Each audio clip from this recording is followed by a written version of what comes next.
नमस्कार wow cooking and blog channel को आपण समस्त को स्वागत। आज आमर क्षीर बड़ी जाइए भाविले किसरे बनैबी हे तापर भाविले क्षीर मंडाटे बनइले भल हम।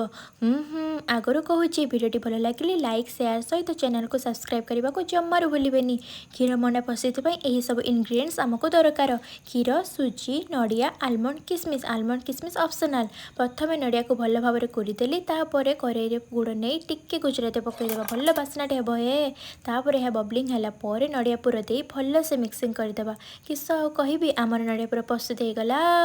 गैस टाक ऑन करी पैन को बसईदेवा 3 कप पानी देकी गुआ घी ऐड करदेवा। भल से फुटी आसला सुजी धीरे धीरे घाटी घाटी ऐड करदेवा नहले टेल टेल हो 5 मिनिट यहीपरि कंसिस्टेंसी है पर्यंत कुक करदेवे। तापर सुजीर जंतरटी को थाली में काढ़ीदेवा ठंडा हाँपाई न ठंडा हेल्ले केमी चकड़े हे 5 मिनिट ठंडा हो सारापर टिके मैदा देकी भल भाव में चकड़ीदेवे। तापर सुजीर चकड़ाटी किछि अंश नहीं ता भीतर पुर दे विभिन्न सेप्र करें।